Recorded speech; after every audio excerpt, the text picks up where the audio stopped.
कहावत है,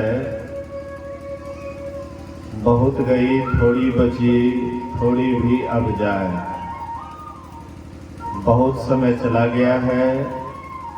3 दिनों से आप लोग सत्संग सुनते सुनते शायद बर्तन भर गया होगा,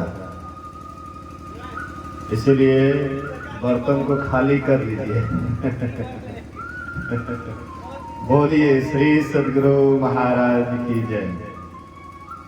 कहते हैं गोस्वामी तुलसीदास जी महाराज,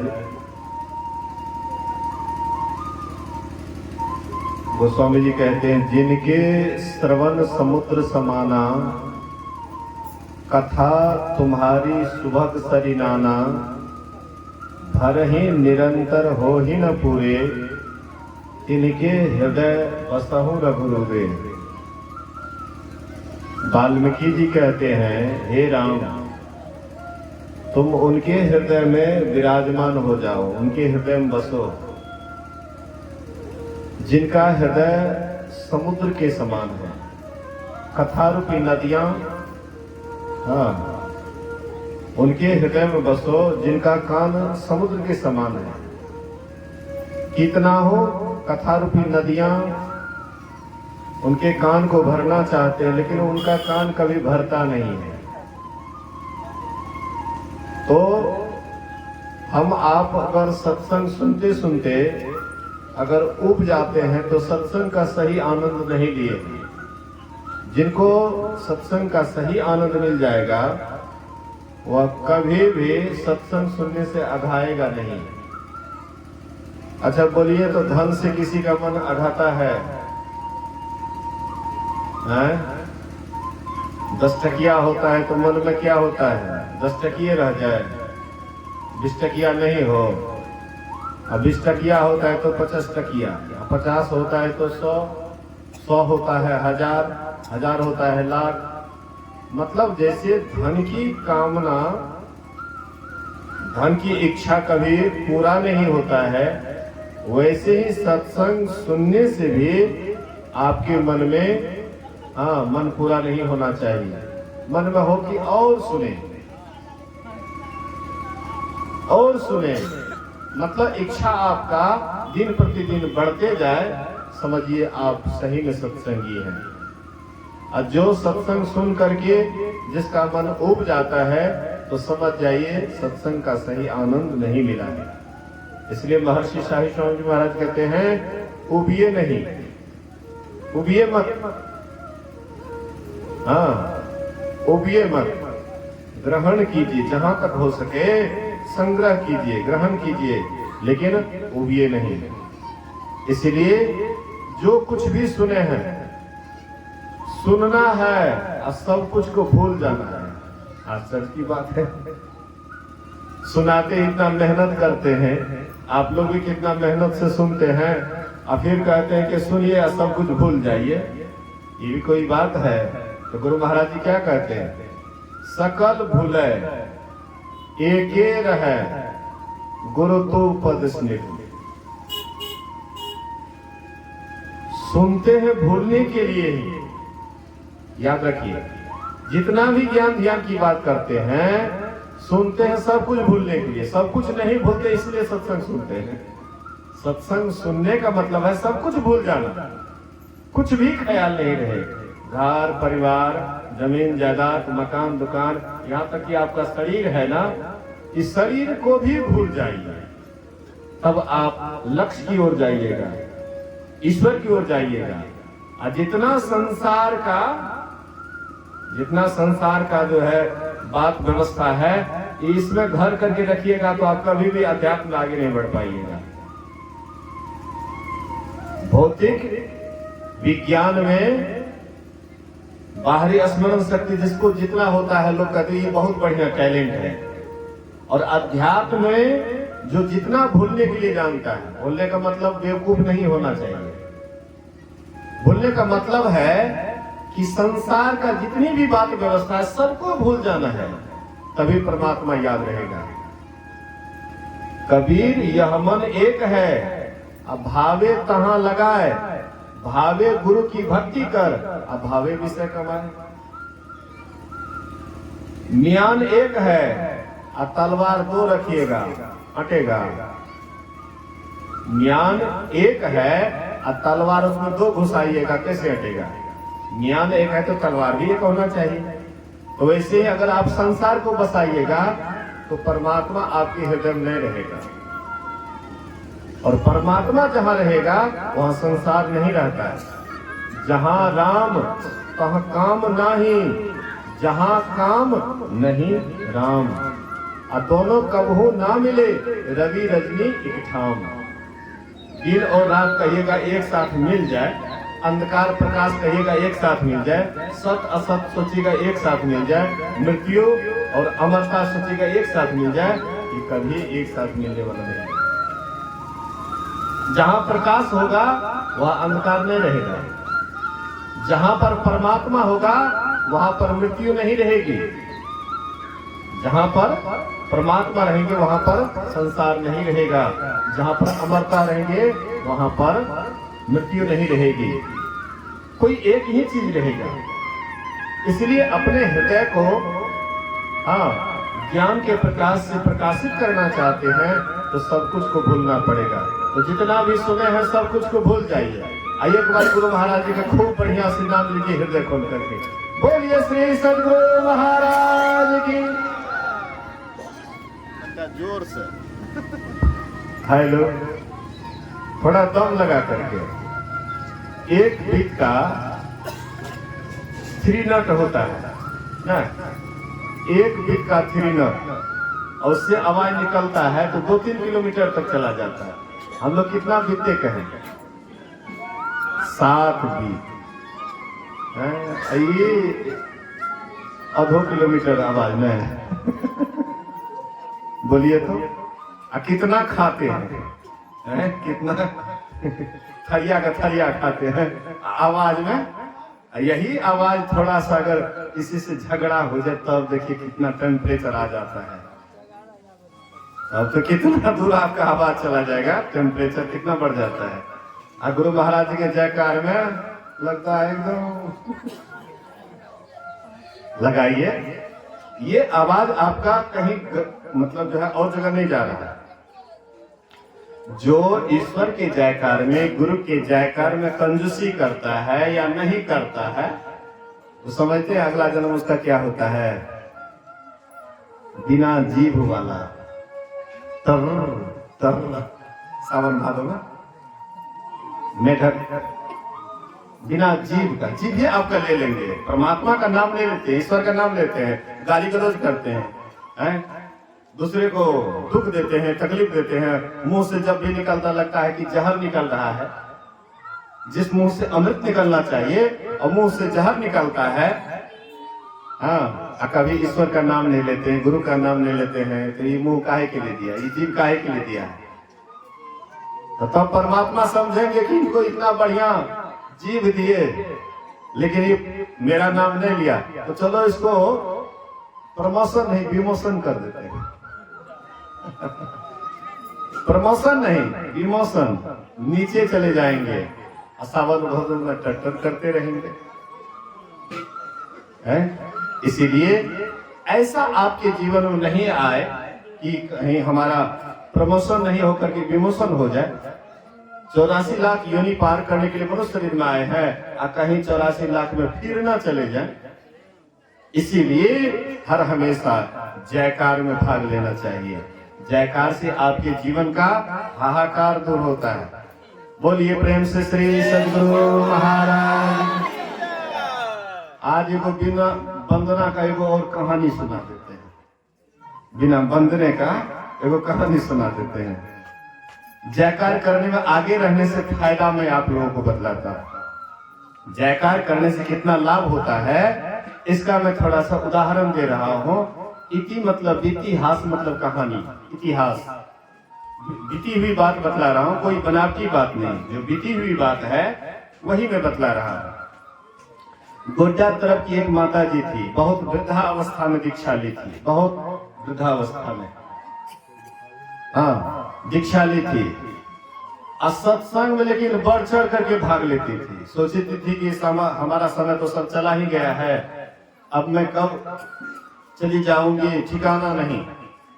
इसलिए जहां भी सत्संग का नाम सुनते थे तो चली जाती थी, और जयकार में सबसे बढ़ चढ़ करके भाग लेती थी।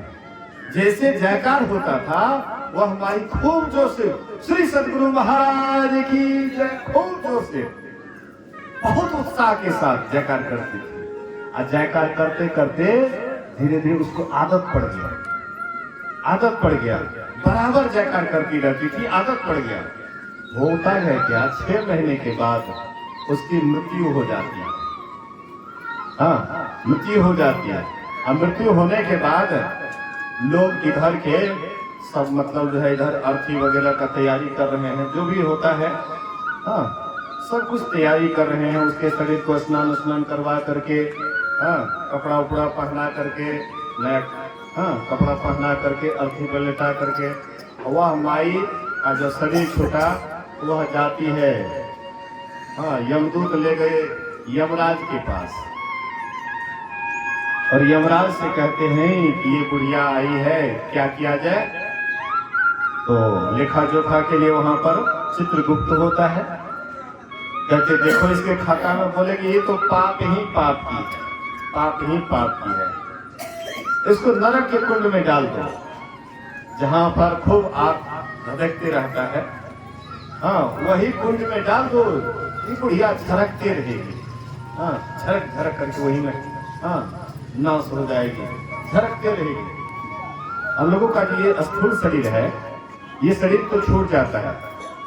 हाँ, ये शरीर आपका छूट जाता है, लेकिन एक शरीर और है, एक शरीर परमात्मा देते हैं स्थूल शरीर के ही तरह। लेकिन वह शरीर में जैसे मान लीजिए कोई यहाँ पर काट दिए, काट करके मांस निकाल देते, खाली हो जाता है। लेकिन वह जो शरीर होता है, उस शरीर से मांस काटने के बाद फिर वह मांस बराबर हो जाता है। तो वह शरीर उनको दे दिया गया। हाँ, तो जैसे वह माई को यमदूत ले जा करके अग्नि के कुंड में डालना चाहते थे, तो याद हो गया गुरु महाराज के जयकार का। हाँ, जैसे उसको उठाना चाहते हैं, कहते श्री सद्गुरु महाराज की जय, गुरु महाराज बचाइए, गुरु महाराज बचाइए। हाँ, जैसे उसको उठा करके डालना चाहते थे कि श्री सद्गुरु महाराज की जय, जयकार करने लगी, गुरु महाराज बचाइए, गुरु महाराज बचाइए। गुरु महाराज साक्षात लाठी लेकर के सामने खड़े हो गए। गुरु महाराज साक्षात लाठी लेकर के खड़े हो गए और यमदूत से कहते हैं क्या कर रहे हो ये बुढ़ी माई को। बोले कि इसके कर्मों का फल भोगाने के लिए अग्नि के कुंड में डाल रहा हूं। बोले तुमको पता नहीं है, ये मेरी शिष्या है, मैं इसका ठिका ले लिया हूं, और जब तक ये दयाल के घर नहीं जाएंगे तब तक तुम इसको कुछ नहीं कर सकता है, छोड़ दो इसको।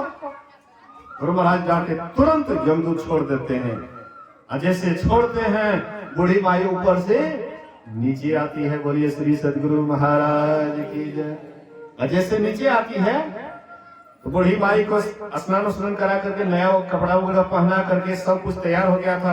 अर्थी 4 आदमी कंधे लेना ही चाहते थे, हाँ, अर्थी उठाना ही चाहते थे कि बूढ़ी माई उठ करके बैठ गई। बूढ़ी माई उठ करके बैठ गई। सबको आश्चर्य लगा कि बूढ़ी माई तुम तो मर गई थी, फिर जिंदा कैसे हो गई। बोले कि ऐसी ऐसी बात है, हमको ले गए नरक के कुंड में डालने के लिए, और जैसे हमको उठा करके डालना चाहते थे, मैं गुरु महाराज की जयकार की, गुरु महाराज साक्षात प्रकट हो गए और बोले कि तुम इसको क्या कर रहे हो। बोले कि इसके किए का दंड दे रहा हूँ। बोले कि इसको छोड़ दो, ये मेरी शिष्या है और मैं इसका ठिका लिया हूँ, जब तक ये परमात्मा के घर नहीं जाएंगे तब तक इसको छुट्टी नहीं दूंगा, इससे भक्ति करा करके परमात्मा के पास भेजूंगा, क्योंकि मैं इसका ठिका ले लिया हूँ, छोड़ दो इसको। गुरु महाराज तुरंत छुड़ाए, मैं अभी वहीं से आ रही हूँ, हाँ, मैं वहीं से आ रही हूँ। सबको आश्चर्य हुआ। वह बूढ़ी माई बहुत दिन तक रही सत्संग ज्ञान की। गोटा तरफ की बात है, कोई बनावटी बात नहीं है। कहने का आशय है, मतलब है हाँ, कि जयकार करने का आदत डालना चाहिए। बहुत आदमी देखिएगा जयकार करते हैं तो मुंह ऐसे मुझा करके रखते हैं, लगता है कि मुंह में आवाजें नहीं है। बहुत आदमी सोचते हम कहा गुरु महाराज के चेला छिए, हमको दीक्षा लेने छिए, हमें किया जयकार करवे तो तू की करवा, खाली गाड़ देव, दूसरे को गाली दीजिएगा, आप सबको मुझसे निकाल सकते हैं। और गुरु के नाम लेने में आपको बहुत दिक्कत होता है, और दिक्कत सब निकालेगा यमराज, यमदूत। जितना भी दिक्कत हो रहा है ना परमात्मा का नाम लेने से, सब दिक्कत आपका निकालेंगे। इसीलिए जयकार में कंजूसी मत कीजिए। गुरु और परमात्मा में कोई अंतर नहीं है। जो गुरु है वही परमात्मा है, और जो परमात्मा वो वही गुरु है। वही परमात्मा ही साकार रूप लेकर के संसार में आते हैं, संसार को चेताने के लिए, ये जीव को सही रास्ता दिखाने के लिए वही अनेक रूप में आते हैं। कभी राम बन के, कभी कृष्ण बन करके, कभी शिव बन करके, कभी कबीर बन करके, कभी दादू, कभी पलटू, कभी नानक, कभी देवी साहब, कभी नहीं, महर्षि नहीं बन करके, वही अनेक रूप में आते हैं। इसलिए कभी भी पक्षपात मत कीजिए कि ये अलग है वो अलग है, सब एक ही है। एक ही परमात्मा का अनेक रूप है। इसलिए परमात्मा का नाम लेने में कंजूसी करना चाहिए। बोलिए तो, हरि के 1000 नाम, लूटो भाई लूटो। हरि का 1000 नाम है, एक गुरु भी उसी का नाम है, तो गुरु के नाम लेने में आपको कंजूसी क्यों आपको दिक्कत हो रहा है? इसलिए सब आदमी पूरे हृदय खोल करके जयकार कीजिए। तो बोलिए श्री सद्गुरु महाराज की, श्री सद्गुरु महाराज की, श्री सद्गुरु महाराज की। आधा प्रवचन तो वंदना से पहले हो गया। आइए थोड़ा वंदना करके कुछ आप लोगों के बीच में कहूंगा। बोलिए श्री सद्गुरु महाराज की जय। अखंड मंडलाकारं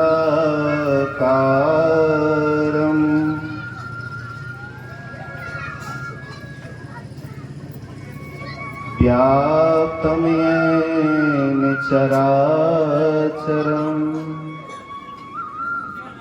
तत्पदं दर्शितं येन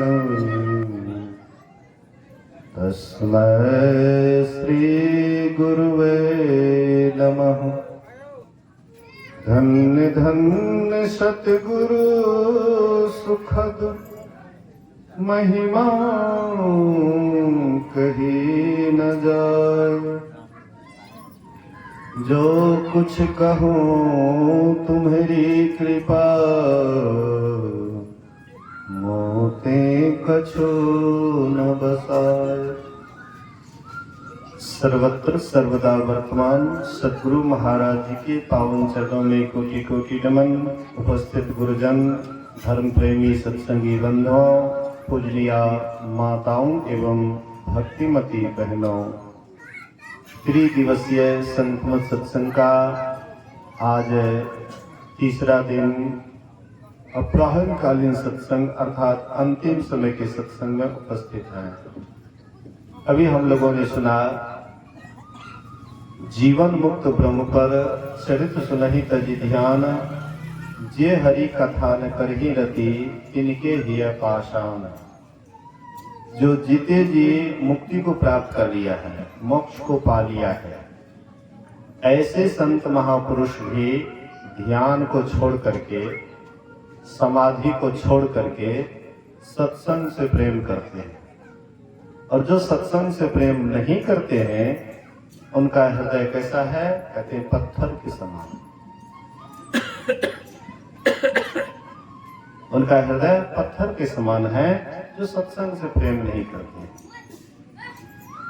सबसे पहले हम लोग इस बात पर विचार करें कि जो जीवन मुक्त महापुरुष हैं वे समाधि को छोड़ करके सत्संग से प्रेम क्यों करते हैं? आखिर कारण क्या है? तो भक्ति सत्संग से शुरुआत होता है। भक्ति का शुरुआत सत्संग से होता है। बिनु सत्संग भगति नहीं, बिनु सत्संग भगति नहीं होई। ते तब द्रवई मिलई जब सोई। बिना सत्संग के भक्ति नहीं होती है। हम आप जो मनमना भक्ति करते हैं, ये भक्ति से कभी भी हम आपका जीवन सार्थक सफल नहीं होता है। संतों के अनुसार वे जो मार्ग बतलाते हैं, वे जो रास्ता बतलाते हैं, संतों के अनुसार जब हम भक्ति करते हैं तब हमारा कल्याण होता है। इसीलिए जीवन मुक्त महापुरुष भी सत्संग से प्रेम करते हैं। जीवन मुक्त महापुरुष होते कैसे हैं, इस पर थोड़ा ध्यान दीजिएगा। बोलिए प्रेम से श्री सद्गुरु महाराज। जीवन मुक्त महापुरुष कैसे होता है, उसका लक्षण क्या होता है, इस पर थोड़ा सा सुने। राधा स्वामी संप्रदाय में एक सबसे पहले आचार्य का नाम था शिवदयाल स्वामी, जो आगरा के रहने वाले थे और साधन भजन करके मोक्ष अवस्था को पा लिए थे, मुक्ति को पा लिए थे।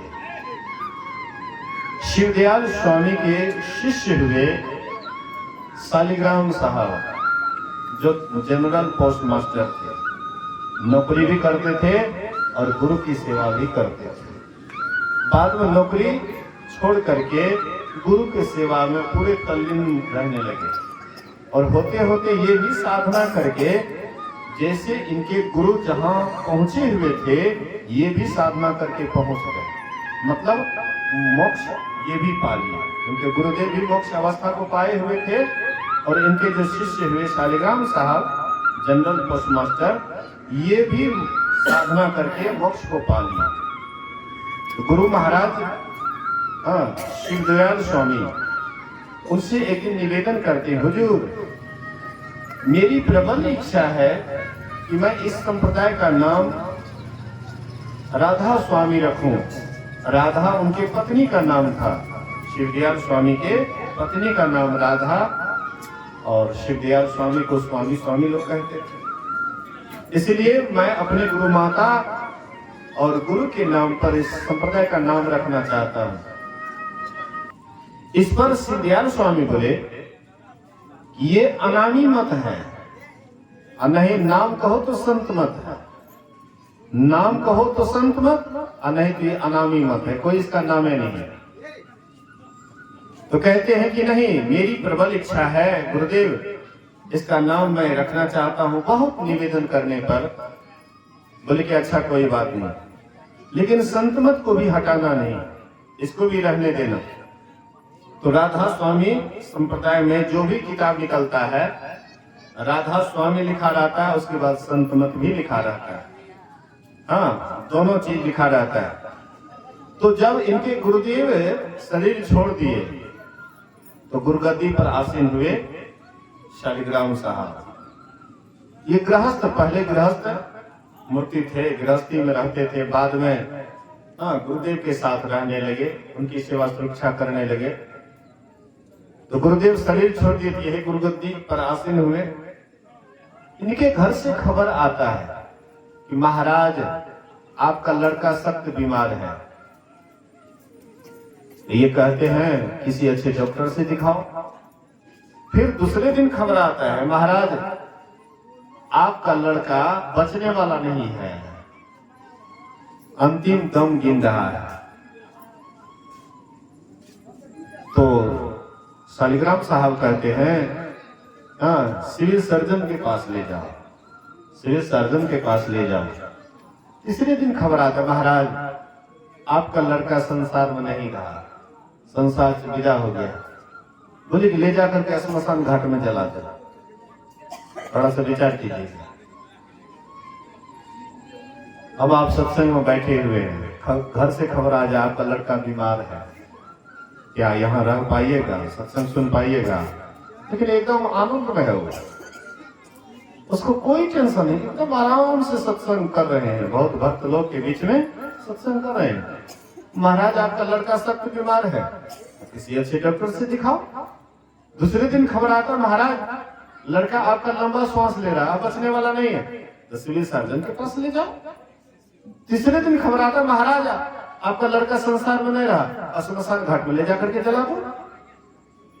क्या ऐसी स्थिति हम आपकी है? हम और आप में यही अंतर है। जीवन मुक्त महापुरुष संसार में कैसे रहते हैं?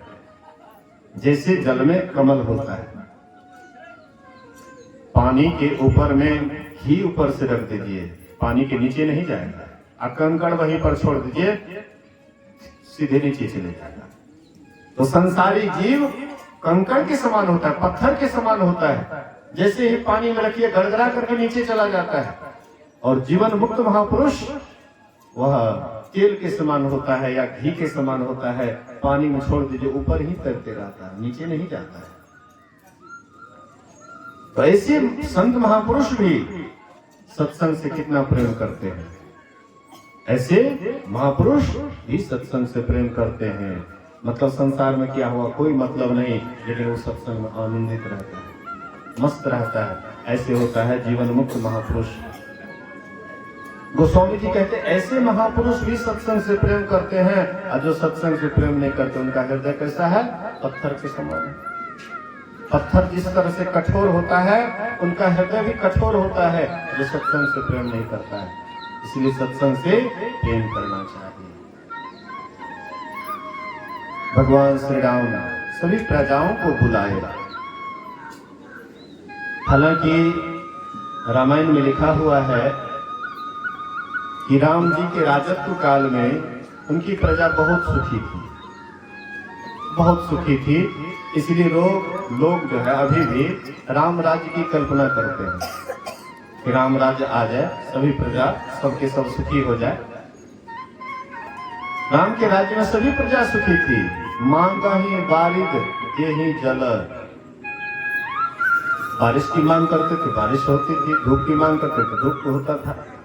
मतलब प्रकृति भी मतलब जो है मन के अनुसार चलता था। प्रकृति भी समय से जिसको जो काम करना चाहिए सब अपने अपने समय पर काम करते थे। बड़े खुशहाल उनके प्रजा थे। तो सब जब सुखी थे ही, खुशहाल थे ही, तो फिर भगवान श्री राम को क्या जरूरत पड़ गया कि सबको बुलाए हैं, सभी प्रजाओं को बुलाए हैं। आखिर कोई कारण होगा तब तो सबको बुलाए हैं। हाँ, छोटे बड़े, उच्च वर्ण के, नीच वर्ण के, मध्यम वर्ण के, स्त्री पुरुष, बाल बच्चे, बूढ़े, सबको बुलाए। और सबको बुला करके भगवान श्री राम कहते हे प्रजाओं, तुम लोग ऐसा मत सोचना कि मैं ममता में आकर के तुम लोगों को बुलाया, ऐसा मत सोचना। मेरी वही प्रजा है जो मेरी अनुशासन को मानता है। हाँ, अगर मैं अनुचित बात कहूं तो तुम लोग मेरे मुंह को चुप कर देना। जाऊं अनिति कछु भाखों भाई, तो मोहि बर जाऊं भय बिसराई। वही मेरा सेवक है जो मेरे अनुशासन को मानता है। फिर भगवान श्री राम कहते हैं बड़े भाग मानुष तन पावा, सुर दुर्लभ सद ग्रंथ ही गावा। हे प्रजाओं, ये जो मनुष्य का शरीर मिला है बड़ा भाग्य से मिला है। इतना बड़ा भाग्य औरों का नहीं, यहाँ तक कि देवी देवता का भी वैसा भाग नहीं जैसा मनुष्य का भाग है। मनुष्य जो काम कर सकता है वह देवी देवता भी नहीं कर सकता है, इसलिए मनुष्य को बड़भागी कहा है। मनुष्य कौन सा काम कर सकता है जो देवता भी नहीं कर सकता है? मनुष्य परमात्मा बन सकता है, लेकिन देवता कभी परमात्मा नहीं बन सकता है, याद रखिएगा। बोलिए श्री सद्गुरु। मनुष्य को परमात्मा बनने की क्षमता परमात्मा ने दिया है। मनुष्य को परमात्मा बनने की क्षमता परमात्मा ने दिया है, लेकिन देवता को परमात्मा बनने का नहीं दिया क्षमता। मनुष्य को मान लीजिए लोहा और देवता को मान लीजिए चांदी। देवता चांदी के समान है, हमसे ऊपर लोक में रहते हैं, हमसे अधिक शक्तिशाली है, हमसे अधिक दिन तक जीवित रहते हैं, सब चीज में हमसे आगे है, लेकिन वह चांदी है।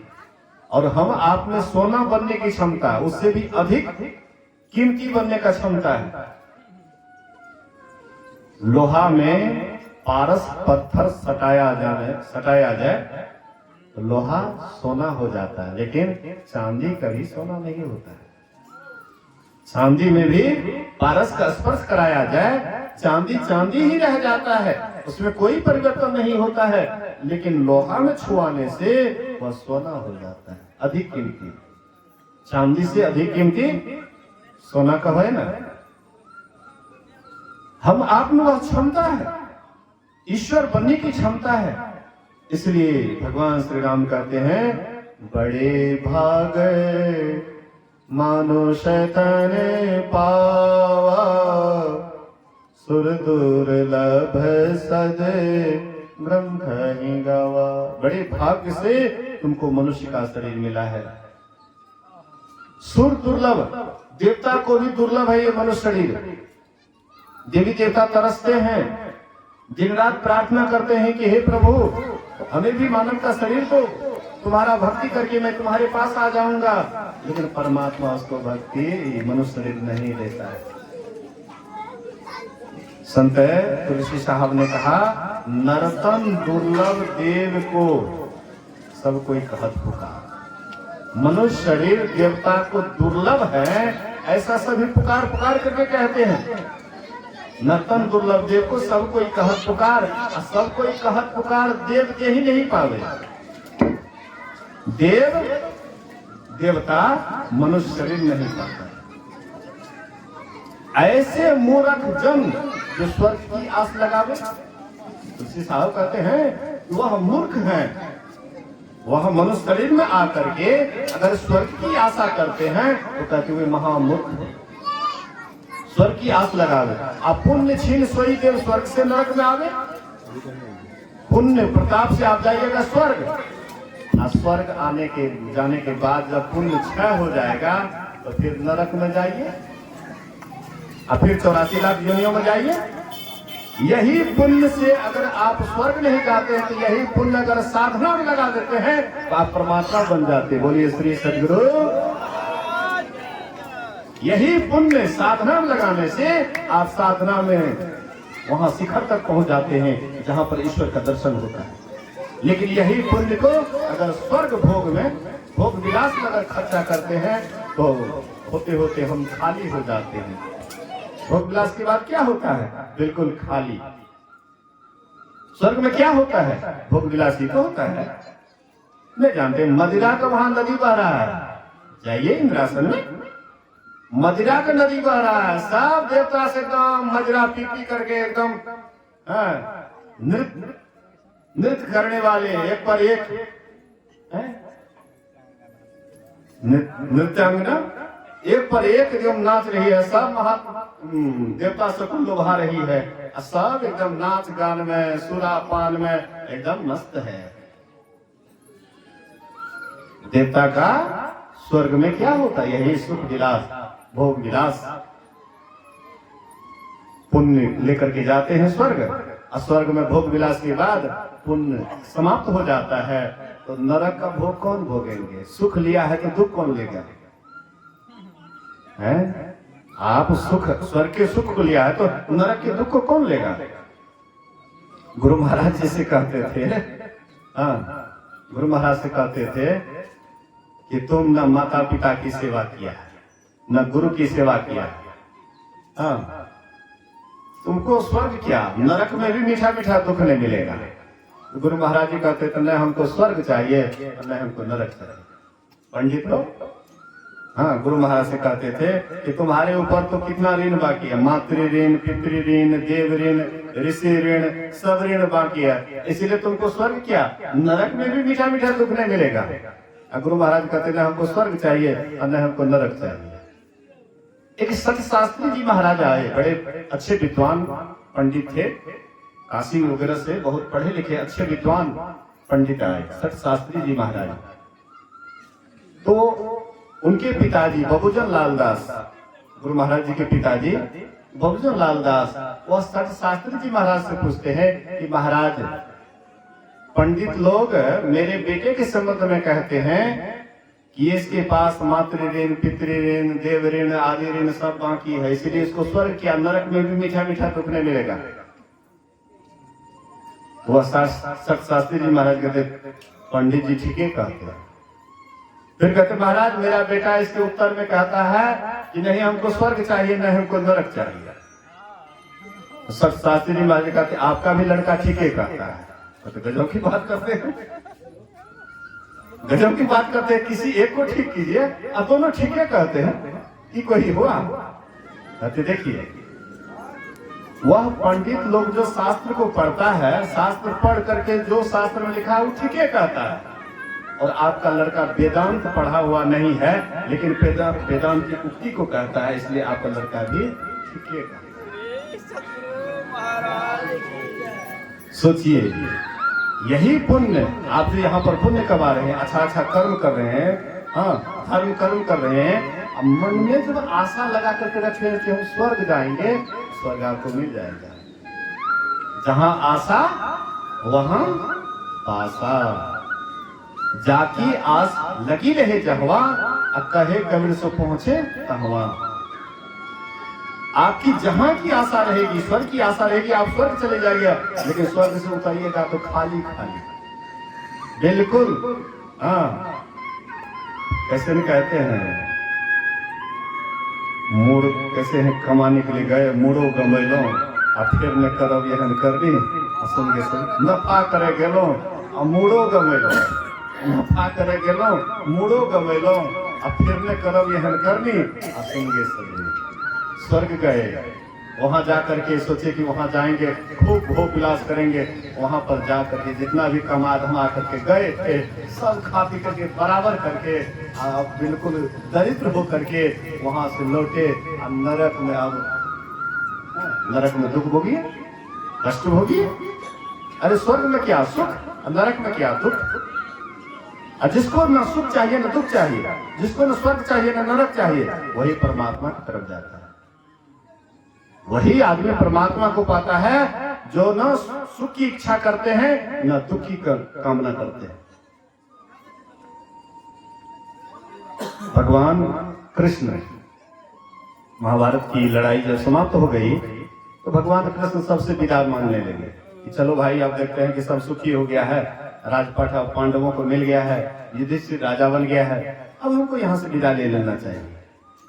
विदा लेने लगे, सबसे विदा लेकर के अंत में फुआ कुंती के पास गए और फुआ कुंती से कहते हैं कि फुआ अब तो तुम राजमाता बन गए, तुम्हारा बेटा राजा बन गया, अब सब आदमी ठीक ठाक हो गए यार, अब मुझे आज्ञा दो, अब कोई वरदान मांगना है तो वरदान मांग लो, अगर कुछ मांगना है तो हमसे मांग लो, लेकिन अब हमको अपना राज्य भी देखना है, प्रजा हमारा इंतजार करते होंगे। तो कुंती फुआ कहती है बेटा कृष्ण अगर देना ही है तो हमको दुख दो, अगर तुम कुछ देना चाहते हो वरदान रूप में तो हमको दुख दो। बोले कि फुआ ये क्या कर रही है, ये कोई वरदान हुआ, ये तो शाप है। जिस समय में तुम दुखी थी, वन वन भटक रही थी, तब तुम्हारे आगे पीछे होकर के मैं तुम्हारा हर तरह से रक्षा कर रहा था। आज तुम सुखी हो गई, राजमाता बन गई, तुम्हारा बेटा राजा हो गया, अब हम देख लिए कि तुम लोग सुखी हो गए, अब तुम मुझे फुर्सत दो। बोले कि बेटा तुमने ठीक कहा, जब मैं दुख में थी तो तुम हमारे आगे पीछे करता था, जब मैं दुखी थी तुम आगे पीछे करता था, आज मेरा बेटा राजा बन गया, मैं राजमाता बन गई, इसीलिए तुम छोड़ करके जा रहे हो। अगर मैं उसी दुख में रहती तो तुम हमारे आगे पीछे रहता कि नहीं रहता। आज मैं सुखी होगी इसीलिए जा रहे हो ना, इसीलिए हमको दुख दो ताकि तुम आगे पीछे हमारे आगे पीछे रहोगे। बोलिए श्री सदगुरु।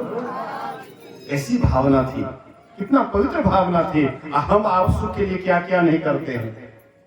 जब भी आते गुरु महाराज हमारा बेटा को नौकरी दे दे, गुरु महाराज क्या मांग रही है, बिन मांगे मोती मिले, मांग मिले सो पानी, रक्त समान उसको जानिए जिसमें खींचाता नहीं। बिन मांगे आपको सब कुछ मिल रहा है। बच्चा कभी दूध मांगता है जब जन्म लेता है, लेकिन पहले से ही मां के स्तन में दूध तैयार रहता है, मुंह में दांत नहीं आता है, परमात्मा पहले से ही ठीक एकदम अन्न भर देता है, ड्राम में अन्न भर देता है कि बेटा तुम्हारे मुंह में दांत आने से पहले मैं तुम्हारा व्यवस्था कर दिया हूं। सोचिए परमात्मा कोई भी व्यवस्था के लिए कमी करते हैं, बिना मांगे सब कुछ वे दे रहे हैं, अब फिर भी हम मांग रहे हैं, इसका मतलब परमात्मा पर हम शंका कर रहे हैं। परमात्मा पर हमें विश्वास नहीं है, इसीलिए मांग कर रहे हैं। परमात्मा बिना मांगे सब कुछ दे रहा है। मुर्दे को भी देता है कफन लकड़ी आग, और जिंदा नर चिंता करे ताका बड़ा अभाग। एक मुर्दे को भी कफन लकड़ी आग की व्यवस्था परमात्मा करते। जो मर जाता है, मरे हुए मुर्दे का भी वे व्यवस्था करते हैं। कफन लकड़ी आग की व्यवस्था मुर्दे के लिए कर सकता है, और तुम जिंदा हो, क्या तुम्हारे लिए परमात्मा कुछ नहीं कर सकता है या कुछ नहीं कर रहा? अभी तक तुम हो कैसे? अगर परमात्मा कुछ नहीं करते हैं तो तुम अभी तक संसार में कैसे हो? जब तक उसकी कृपा नहीं है, जब तक उसकी दया नहीं है, क्या बिना दया के, उनके दया के एक पल भी तुम रह सकते हो? एक पल भी नहीं रह सकते हो। और फिर भी हम लोग मांग पर मांग करते हैं। एक महात्मा था, बोलिए प्रेम से श्री सद्गुरु महाराज। एक महात्मा था, वह घर द्वार छोड़ करके आश्रम में रह करके सेवारत था। बाद में बीमार पड़ गया, सख्त बीमार पड़ गया। उसके बाद आश्रम से वहां से निष्कासित कर दिए गए। भाई तुम्हारा अब जो है सख्त बीमार पड़ गए हो, तुम्हारा देखभाल भी ठीक से यहाँ नहीं हो सकता है, इसलिए तुम घर चले जाओ। तो महात्मा घर आ गए। घर आने के बाद माँ बाप नहीं था, भाई भौजाई कितना देर के, हाँ कैसे न कहते देहाती कहावत, भैया भैयारी भैंसक सिंह जखनी जन्म तखनी कहावत है देहाती। तो मतलब आए भाई और हाँ भाभी वगैरह, कोई उसका सम्मान वगैरह नहीं किया, ठीक से देखरेख नहीं किया। उसका शरीर छूट गया। शरीर छूट गया तो बोला कि इसके लिए जलावन कौन लाएगा, चलो नदी किनारे में, नदी में फेंक दो। उसको नदी किनारे में फेंक दिए। और कुछ देर के बाद, कुछ घंटों के बाद वही गांव की तरफ आ रहे थे कोई गाड़ी वाहन, गांव से आ रहे थे गाड़ी वाहन। अब देखते 8-10 गेड़वा धाड़ी महात्मा चिता रच रहे हैं, और महात्मा को उस पर लेटा करके चिता में आग लगा रहे हैं। आश्चर्यचकित हो गए कि सब गेड़वे धाड़ी महात्मा, 8-10 सब गेड़वे धाड़ी महात्मा चिता रच करके आग लगा दिए। इसको डर हो गया, डर से फिर गाड़ी पीछे करके भागे और गांव में जाकर के कहते भाई कौन मरा, किसको तुम लोग नदी में फेंक दिया था? बोले कि फलाना महात्मा था, हाँ लकड़ी की व्यवस्था सोचे कहां से करेंगे, इसीलिए फेंक दिया था। बोले कि वहां तो 8-10 महात्मा लकड़ी की व्यवस्था करके और उसको चिता पर दे करके आग लगा रहे थे। बोलिए श्री सद्गुरु। अब सोचिए कि मुर्दे के लिए भी परमात्मा व्यवस्था करते हैं कि नहीं करते? मुर्दे को भी कफन लकड़ी आग की व्यवस्था करते हैं। हम लोग जिंदा हैं, हम लोग दिन रात चिंतित रहते हैं, दिन रात टेंशन में रहते हैं कि हमको ये नहीं है, हमको वो नहीं है, शिकायत पर शिकायत करते हैं। जो सच्चे ईश्वर के भक्त होते हैं वे कभी शिकायत नहीं करते, वे परमात्मा को धन्यवाद देते। वाह परमात्मा, तूने जो दिया है बहुत कुछ दिया है।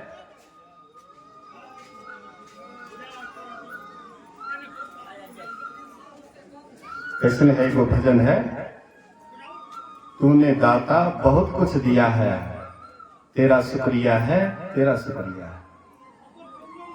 मुझे तूने दाता बहुत कुछ दिया है, मुझे तूने दाता बहुत कुछ दिया है, तेरा शुक्रिया है, तेरा शुक्रिया है। जो धन्यवाद से भर जाता है कि वाह परमात्मा, तूने जो दिया बहुत कुछ दिया है, जितना चाहिए उससे भी तू ज्यादा दिया है। तो समझिए कि परमात्मा उसी के हृदय में निवास करते हैं, उसी को दर्शन भी देते हैं जो धन्यवाद से भर जाता है। और जो दिन रात परमात्मा को कोसते रहते हैं, ये परमात्मा तूने मुझे ये नहीं दिया, मुझे वो नहीं दिया, तूने ये दुख दिया, वो दुख दिया, उसके लिए परमात्मा कोसों दूर रहते हैं। 2 महात्मा था, कुटिया बना करके, हाँ 2 महात्मा रहता था एक कुटिया में। गए भिक्षाटन करने के लिए टोला में, अब तब तक में आंधी तूफान आ गया। आंधी तूफान आने के बाद आधा कुटिया को उड़ा पुड़ा करके, हाँ आधा बच गया। एक महात्मा आया, वाह परमात्मा, तेरी इतनी निर्दयता, तू भी हद को पार कर दिया है, तूने नहीं देखा कि किसी तरह से हम लोग यहाँ जंगल में जी रहे हैं कुटिया बना करके, और तू क्या कर दिया, मेरी कुटिया को उजाड़ पुजार करके तू क्या कर दिया। वाह परमात्मा, तेरी अंदर में ये रत्ती भी दया नहीं है। तू कैसे हो, कैसे मालिक हो, कैसे तू परमात्मा हो, कैसे तुम पालनहार हो। मतलब शिकायत पर शिकायत। दूसरे महात्मा आए तो कहते वाह परमात्मा, बहुत तेरा धन्यवाद है, तू चाहता तो पूरा कुटिया को भी उड़ा सकता था। वाह परमात्मा, तू आधा ही उड़ाया है, आधा बचा हुआ है, हम लोग आराम से इसमें सो जाएंगे, आराम से विश्राम करेंगे। बोलिए श्री सद्गुरु। देखिए दोनों महात्मा कितना अंतर है, एक परमात्मा को धन्यवाद देते हैं और एक परमात्मा को कोसते रहते हैं। वैसे हम आप भी, कोई आदमी है कि ईश्वर को कोसते रहता है, परमात्मा को कोसते रहता है, और कोई परमात्मा को धन्यवाद देते रहता है। वाह परमात्मा, बहुत अच्छा किया है। टूटी झोपड़ी आपके पास में है, सोचिए कि परमात्मा की कृपा है तब तो ये टूटी झोपड़ी है। और कोई ऐसे भी आदमी है जो बिना झोपड़ी के बाहर में ही सोता है। आपको जाकर के घूमिए, थोड़ा सा घूमिए, आपके पेट में थोड़ा सा अन्न भी जाता है। कोई ऐसे भी आदमी है जिसके पेट में अन्न नहीं जा रहा है, समझिए वो कितना दुखी होगा। लेकिन जो परमात्मा के भक्त होते हैं वे भूखे में भी परमात्मा का धन्यवाद देते। वाह परमात्मा, मैं भूखा ही हूं ना, लेकिन रोगी तो नहीं हूं। वाह परमात्मा, आखिर रोगी ही हूं, लेकिन कम से कम तो अभी तक संसार में तो रखा हुआ है। मतलब किसी भी तरह से वे परमात्मा को कभी भी कोसते नहीं हैं, प्रत्येक बात में धन्यवाद ही देते हैं और अपने आप में बड़े आनंदित रहते हैं। इस तरह से जो जीवन जीने के लिए सीख जाता है, ईश्वर पर विश्वास रखता है, एक ईश्वर पर अचल विश्वास, पूर्ण भरोसा तथा अपने अंतर में ही उनकी प्राप्ति का दृढ़ निश्चय रखना, सद्गुरु की निष्कपट सेवा, सत्संग और दृढ़ ध्यानाभ्यास, इन पांचों को मोक्ष का कारण समझना चाहिए। यही पांच मोक्ष दिलाने वाला है। एक ईश्वर पर विश्वास रखिए, एक परमात्मा पर विश्वास रखिए, उसके ऊपर पूरा भरोसा रखिए, और वे परमात्मा जब भी मिलेंगे हम आपके अंदर में मिलेंगे, बाहर में नहीं। गुरु महाराज जी कहते हैं, निज तन में खोज सज्जन, बाहर न खोजना, अपने ही घट में हरि है, अपने में खोजना। दो नैन नजर जोड़ के एक नौक बना के, अंतर में देख सुन सुन, अंतर में खोजना, निज तन में खोज सज्जन, बाहर न खोजना। गुरु महाराज जी कहते हैं कि वह परमात्मा तुम्हारे अंदर है, कहाँ जाओगे बाहर। साधन धाम मोक्ष कर द्वारा, अपाई में देही परलोक सवारा। ये शरीर क्या है, साधनों का धाम, इसी में मोक्ष का रास्ता है। 9 दरवाजे को देखते हैं ना, 2 आंख का, 2 नाक का, 2 दूना 4, 2 कान 6, 1 मुंह 7, नीचे 2 दरवाजा मलमूत्र विसर्जन करने का, कुल मिलाकर के 9 दरवाजा। ये 9 दरवाजा संसार की ओर ले जाता है, एक दरवाजा है जो ईश्वर की ओर ले जाता है। ये दरवाजा खुला हुआ है, जब मर्जी तब ये दरवाजा से निकल जाते हैं, लेकिन वह दरवाजा बंद है। वही दरवाजा साधनों का धाम है और उसी से मोक्ष मिलता है, परमात्मा का दर्शन होता है। वही दरवाजा में प्रवेश करने के लिए संतमत बतलाता है। संतमत आपको बाहर भटकाता नहीं है, बाहर दौड़ाता नहीं है। संतमत आपको अपने अंदर धसाने का तरीका बतलाता है। ये तुम अपने अंदर कैसे जाओगे। आहो भक्त सार भगति करू हो, आसार भगति करी, संसार भ्रमत रही, भक्ति श्रम निष्फल हो। आप कहिएगा कि भक्ति करते हैं, सार भक्ति नहीं करके आसार भक्ति करेंगे तो श्रम निष्फल चला जाएगा, कुछ फल नहीं मिलेगा।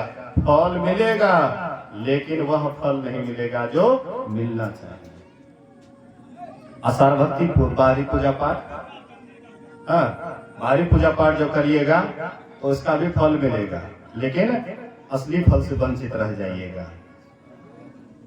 गुरु महाराज जी के पास एक आदमी गए, गुरु महाराज जी से कहते, हजूर हम इतना तालाब दान किए, इतना पोखर दान किए, इतना कुआं दान किए, ऐसे किए वैसे किए बहुत। तो गुरु महाराज चुप हैं, एक बार दो बार तीन बार बोलते हैं। तो गुरु महाराज कहते हैं कि सच्चे सदगुरु से भजन भेद लेकर के ध्यान भजन करते हो? कहा नहीं। गुरु महाराज कहते, पानी दान किए हो, 10 गुना पानी मिलेगा, और तुम उसमें मगरमच्छ होकर के उठुक करते रहना। तुम पानी दान किए हो ना, तो 10 गुना ना आप दान करते हो, उसका 10 गुना आपको मिलता है। तो पानी दान किया, पानी मिलेगा, लेकिन मानव शरीर नहीं, मनुष्य शरीर नहीं मिलेगा, दूसरा शरीर मिलेगा, मगरमच्छ वाला मिलेगा, उसमें तो उठुक करते रहना। लेकिन मानव शरीर से छूट जाओगे। बिन गुरु माला फेरता, बिन गुरु करता दान, अब बिन गुरु सब निष्फल भया, बुझो वेद पुराण। आपको फल नहीं मिलेगा सो बात नहीं, लेकिन फल मिलेगा, लेकिन दूसरा शरीर में जाकर के। एक अंग्रेज आए बम्बई, बम्बई आते हैं, वहां पर एयरपोर्ट से उतर करके जो सबसे बढ़िया दुकान था वहां जाकर के जो सबसे कीमती पाव रोटी था वो अपना कुत्ता के लिए खरीदा। कुत्ता को खिलाने के सबसे कीमती पाव रोटी कुत्ता को दिया, तो कुत्ता आधा सीधा खाया, उसके बाद छोड़ दिया। तो अगल बगल में गरीब आदमी काम धाम कर रहा था, देखा बड़ा कीमती, वो ले करके खाने लगा। कुत्ता का जो था बहुत कीमती ब्रेड था, इसलिए खाने लगा। आपको कोई कह देगा कि कुत्ता वाला शरीर में चले जाइएगा। आप गाय की पूजा करते हैं, गाय के गोबर से चौका लगाते हैं, कोई कह दे आप गाय के शरीर में चले जाइए, आपको अच्छा लगेगा?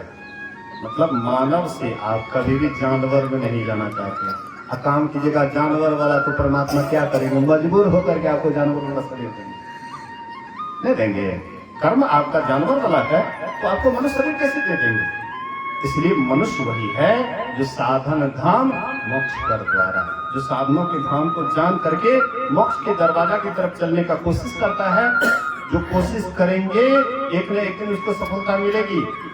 हिम्मते मरते तो मरते खुदा, जो अपना हिम्मत लगाते हैं परमात्मा भी उसकी मदद करते हैं, और जो हाथ पर हाथ देकर के बैठ जाएंगे परमात्मा क्या मदद करेंगे। एक छोटी सी कथा सुन लीजिए, उसके बाद अपने वाणी जी को विराम दूंगा। बोलिए प्रेम से श्री सदगुरु। तब तक मैं कुछ फूल की भी व्यवस्था कीजिए, आज अंतिम दिन है, श्रद्धांजलि का कार्यक्रम होगा, थोड़ा फूल की व्यवस्था कीजिए। थोड़ी देर थोड़ा समय आप लोगों को सुना रहा हूँ। गुरु महाराज जी ये कहानी कहते थे। गुरु महाराज जी कहते थे कि एक हनुमान का भक्त रास्ते से गुजर रहा था बैलगाड़ी से। संजोग से वह बैलगाड़ी कीचड़ में फंस जाता है। तो कीचड़ में फंस गया तो हनुमान जी का भक्त गाड़ी से उतर गया। हे हनुमान, हे हनुमान, हे हनुमान, मेरी गाड़ी को पंख से निकाल दो। हे हनुमान, मेरी गाड़ी को पंख से निकाल दो। तो बहुत आर्त पुकार लगाने पर हनुमान जी मनुष्य रूप में प्रकट होता है और कहते हैं कि काहे के लिए तुम बारंबार हनुमान हनुमान रट लगा रहे हो? बोले कि देखिए मेरी गाड़ी पंख में फंस गई, इसीलिए हनुमान को मैं पुकार रहा हूँ, हनुमान जी आएंगे मेरी गाड़ी को निकाल देंगे। बोले कि जीवन भर इस तरह से हनुमान हनुमान पुकारोगे, कभी तुम्हारा गाड़ी पंख से नहीं निकलेगी। हाँ, हनुमान जी तुम्हारा तब मदद करेंगे जब तुम अपने से मदद करोगे अपने आप का, तब हनुमान जी मदद करेंगे। फेटा कसो, कमर बांधो, कीचड़ में धसो, उसके बाद गाड़ी में जोर लगाओ, बैल को भी ललकारो, देखो गाड़ी निकल जाएगी।